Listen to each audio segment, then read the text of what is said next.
हिंदी में यूपीएससी की तैयारी से संबंधित प्रोग्राम्स को देखने के लिए सब्सक्राइब करें स्टडी IQ IAS हिंदी। नमस्कार, आप सभी का बहुत बहुत स्वागत है स्टडी IQ के हिंदी प्लेटफॉर्म पे। मेरा नाम है अभिनव कुमार बौरे और डियर, आज मैं आपके साथ डिस्कस करने वाला हूं एक ऐसी स्ट्रेटेजी के बारे में, एक ऐसी रणनीति के बारे में जिसको अगर आप इफेक्टिवली यूज करते हैं तो डेफिनेटली मैं ये बात कह सकता हूं कि आप सभी के लिए केवल 40% एफर्ट में और इवन 30% एफर्ट में 70 to 80% रिजल्ट आ सकता है। इसका एक तरीका है, अगर आप इस तरीके से पढ़ाई करते हैं तो डेफिनेटली आपकी पूरी जर्नी और भी ज्यादा स्मूथ और क्लियर होने वाली है।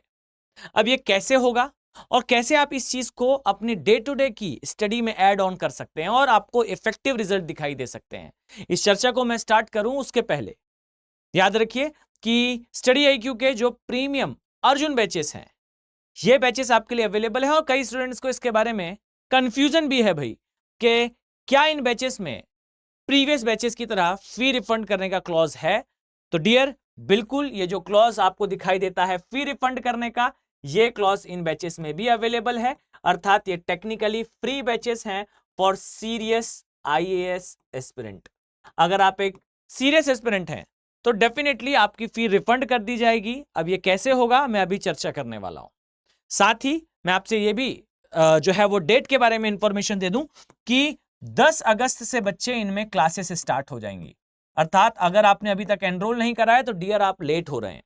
10 अगस्त से क्लासेस स्टार्ट हो जाएंगी और ये भी याद रखिएगा कि इन क्लासेस में आपको मेंटरशिप, किताबों का सेट, सारी सुविधाएं होंगी। मैं आगे चर्चा करने वाला हूं। अब ये कैसे, तो थोड़ी देर वेट करें। अब आइए जरा हम डिस्कशन पर आते हैं। सबसे पहली और सबसे इंपॉर्टेंट चीज क्या है ये रणनीति जिसके तहत मैं आपसे यह दावा कर रहा हूं कि केवल 35 से 40% या 30 से 40% के बीच आप एफर्ट लगाएं तो मैक्सिमम आउटपुट आप गेन कर सकते हैं। अब ये कैसे होगा समझिए। इसके लिए आपको समझना होगा यूपीएससी के पैटर्न को। आए, अगर मैंने आपसे कहा कि यूपीएससी का जो जनरल पैटर्न है, खासकर मैं प्री की चर्चा करूं, मतलब ये पैटर्न नो डाउट कि आपको मेंस में भी दिखाई देगा, पर यूपीएससी का प्री का पैटर्न अभी आप जरा ध्यान से देखिए। आप एक बात नोटिस कर पाएंगे, यूपीएससी 12 से 15 टॉपिक्स आपको यूपीएससी में ऐसे दिखाई देंगे जो कि रिपीटेटिवली पूछे जाते हैं। जो स्टूडेंट या फिर जो खासकर इस फील्ड के आप कह सकते हैं प्रोमिनेंट या फिर बहुत लंबे समय से तैयारी करने वाले जो लोग हैं, अक्सर ये बात रिपीट करते हैं कि यूपीएससी प्रश्न रिपीट नहीं करती। मैं दावे के साथ कहता हूं कि उन लोगों के सिलेक्ट ना होने का भी रीजन यही है। वाई? बिकॉज प्राइमा फेशिया में, प्राइमा फेशिया का अर्थ होता है सहज रूप से देखने पर, नो डाउट आपको यह लगेगा कि यूपीएससी प्रश्न रिपीट नहीं कर रही, पर मैं यहां आपका ध्यान इंगित करना चाहूंगा, चूंकि मेरा सब्जेक्ट ज्योग्राफी है तो मैं ज्योग्राफी के एग्जांपल अगर आपको दूं तो आपको सिंपल सा इंडियन ज्योग्राफी में इंडियन क्लाइमेट से, इंडियन ज्योग्राफी में इंडिया की रिवर से, केवल आप ये दो टॉपिक भी पढ़ते हैं, क्लाइमेट एंड रिवर, केवल आप ये दो टॉपिक्स पढ़ते हैं, तब भी आपको यूपीएससी में इंडियन ज्योग्राफी से क्वेश्चन दिखाई देंगे, वो सॉल्व होते हुए दिखेंगे। आपको पूरी ओशनोग्राफी नहीं आती तो केवल जो महासागरीय जलधाराएं हैं और सैलिनिटी है, आप इसका डिस्ट्रीब्यूशन भी याद कर लेते हैं तो आपसे बनेंगे प्रश्न। क्लाइमेटोलॉजी पूरा नहीं भी आता है तो भी त्रिकोशिकीय संचरण अगर आपने समझ लिया तो अधिकांश प्रश्न आपको बनते हुए दिखाई देंगे। अब हर एक सब्जेक्ट में इस प्रकार के टॉपिक्स हैं और क्यों मैं बार बार स्टूडेंट को एम्फेसाइज करता हूं कि आपको एक इंस्टीट्यूशनल मैनर में जरूर एक बार तैयारी करनी चाहिए। रीजन इज कि अगर आप इंस्टीट्यूशनल मैनर में तैयारी करते हैं तो यही जो चीजें हिडन होती हैं सब्जेक्ट की, नो डाउट कि हर चीज पढ़नी होती है और नो डाउट कि इन बैचेस में आपको वो हर चीज पढ़ाई भी जाएगी, लेकिन इंपॉर्टेंट ये होता है कि कहां पर एफर्ट ज्यादा देकर ज्यादा इनपुट निकाला जा सकता है। नो डाउट 10-12 घंटे पढ़ाई करना बहुत अच्छी बात है, हम करेंगे भी, लेकिन उन 10-12 घंटों में किस टॉपिक, किस सब्जेक्ट को ज्यादा समय दिया जाना है, यह ज्यादा महत्वपूर्ण है। और सबसे ज्यादा इंपॉर्टेंट यह हो जाता है कि अगर आपको सिलेक्शन लेना है तब के केस में आपके पास प्रॉपर रणनीति हो। इसलिए मैं आपको जरूर एडवाइस दूंगा कि आप एक बार इंस्टीट्यूशनली तैयारी कर जरूर देखें। पीछे दिए हुआ जिन बैचेस की मैं बात कर रहा हूं, कुछ इसी प्रकार की स्ट्रेटेजी से आपको इन बैचेस में पढ़ाया जाएगा। और जो सबसे बड़ी समस्या होती है, ये जो आपको यहाँ कॉस्ट दिखाई दे रहा है 27,999, याद रखें पहली चीज तो ये कॉस्ट जो है वो रिफंडेबल है।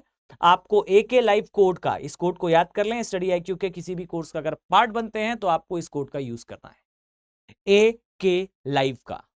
इस कोड के माध्यम से जब आप इन बैचेस का पार्ट बनेंगे, तब की बात ध्यान से सुनिए, प्री क्वालिफाई होगा, क्योंकि आप एक रणनीति के तहत तैयारी करने वाले हैं। अब आपका प्री क्वालिफाई होगा, आप मेंस देने जाएंगे और स्टडी IQ अपने प्रेमाइसेस में आपको दिल्ली बुलाएगा।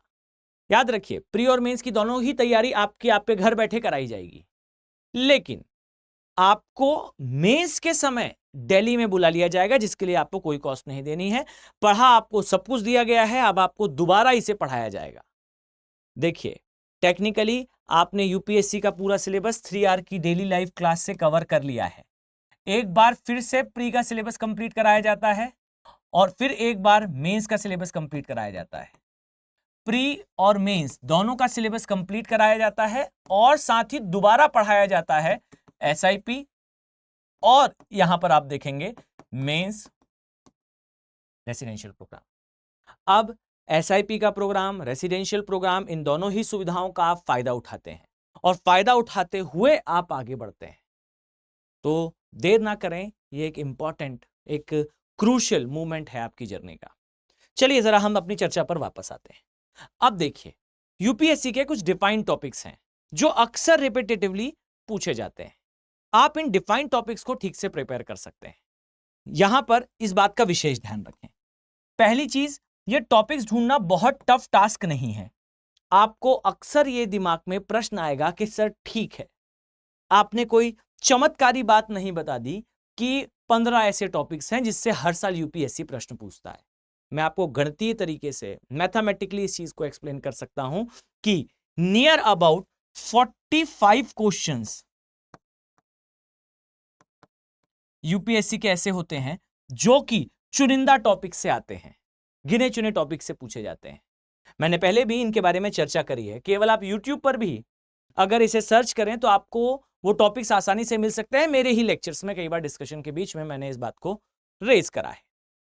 अब देखिए, ये जो 15 टॉपिक्स हैं, जो 45 प्रश्न देते हैं, आपको इन्हें अगर गेन करना है तो केवल इतना करिए कि आप PYQ का डीप एनालिसिस कर लीजिए। आप अगर PYQ केवल 10 वर्षों के भी निकालते हैं तो आपको बहुत आसानी से यह बात समझ में आ जाएगी कि यूपीएससी कौन से प्रश्न ज्यादा पूछना प्रेफर कर रहा है, किस टॉपिक से प्रश्न ज्यादा पूछना प्रेफर कर रहा है। और सबसे इंपॉर्टेंट चीज, यहां आपको एक अप्रोच अडॉप्ट करनी है, एक तरीका अडॉप्ट करना है, और वो ये है कि किस टॉपिक से प्रश्न आया है और साथ ही किस टाइप का प्रश्न आया है। देखिए, हर एक व्यक्ति, हर एक स्टूडेंट एक रणनीति के तहत पढ़ाई करता है। एक जो वॉरियर है वो बैटलफील्ड में जाने से पहले अपने वेपन्स को शार्पिन करता है। ये वही चीज है बच्चे। याद रखिए कि अगर आप तैयारी कर रहे हैं तो आपको इन चीजों को पहले से देख रखना चाहिए। अगर आपने अभी तक नहीं देखा है तो डियर आप लेट हो रहे हैं। तो आपको इन चीजों को पहले से देख रखना है कि किन टॉपिक से प्रश्न आ रहे हैं और किस टाइप के प्रश्न आ रहे हैं।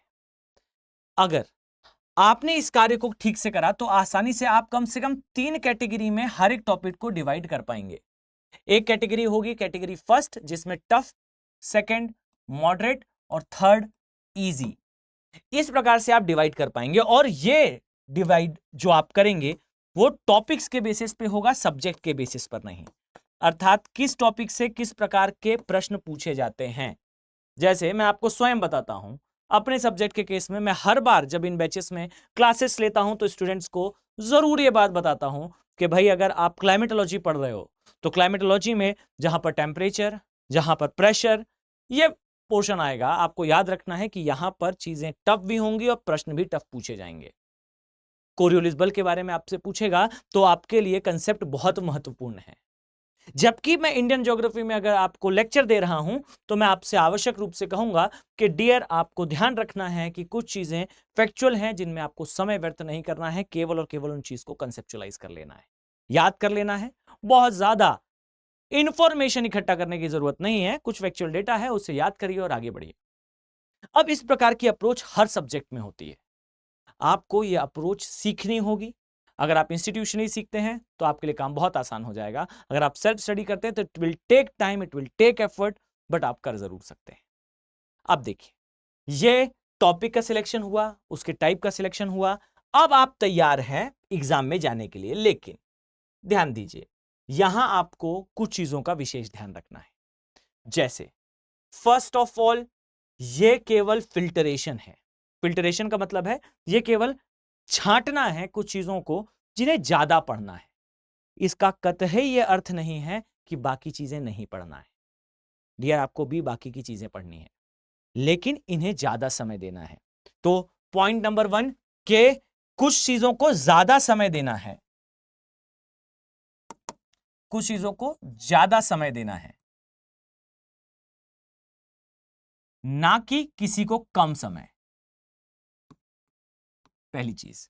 दूसरी चीज ध्यान रखनी है कि जब भी आप तैयारी कर रहे हैं, जिन सब्जेक्ट्स को आपने ज्यादा समय दिया है, इसके प्रैक्टिस क्वेश्चन या इसके एमसीक्यू ये सॉल्व करने हैं। और ये ध्यान रखिएगा कि आप जो सॉल्यूशन निकालेंगे, इस सॉल्यूशन में आपको आपकी एक्यूरेसी चेक करना है। आपको कम से कम 80% एक्यूरेसी गेन करनी है। अगर आप 80% एक्यूरेसी नहीं गेन कर पा रहे हैं, इसका मतलब यह है कि आने वाले समय में यह चीज आपके लिए बैकफायर करेगी।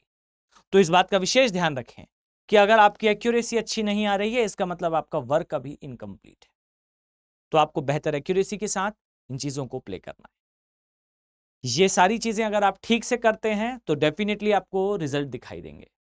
बट इसका विशेष ध्यान रखिए कि ये सारी ही चीजें जब आप करने पर आएंगे तो ये समय अधिक लेगा। It will take time, it will take effort. ये समय और आपके प्रयास अधिक रिक्वायर्ड, यहां पर इसकी रिक्वायरमेंट होगी। परंतु चीजों को समय अनुसार, यानी कि एक टाइमली मैनर में कंप्लीट करने के लिए आपको जरूर आवश्यकता होगी इन बैचेस की। मानकर चलिए कि ये बैचेस आने वाले समय में आपकी पूरी जर्नी को चेंज करके रख सकते हैं। प्रयास करिएगा कि टाइमली आप इन बैचेस का पार्ट बने, और जो इंफॉर्मेशन मैंने आपको दी, आप इन बैचेस का पार्ट बनने के बाद भी उस इंफॉर्मेशन को यूज करिए। डेफिनेटली आपको ग्रेट रिजल्ट मिलेंगे। ध्यान दीजिएगा, मैं एक बार आपको फिर से रिमाइंड करा दूं कि 27,999 ये जो कॉस्ट आपको दिख रहा है, ये रिफंडेबल है, और AK लाइव कोड यूज करने पर ही आपको ये कॉस्ट देखने को मिलेगा। सो इस उम्मीद के साथ कि आने वाले समय में मैं आप सभी सीरियस IAS एस्पिरेंट्स को इन बैचेस में देखने वाला हूं। चलिए मिलते हैं नेक्स्ट वीडियो में। Have a very nice day. Thank you. Hindi में UPSC की तैयारी से संबंधित प्रोग्राम्स को देखने के लिए सब्सक्राइब करें स्टडी IQ IAS हिंदी।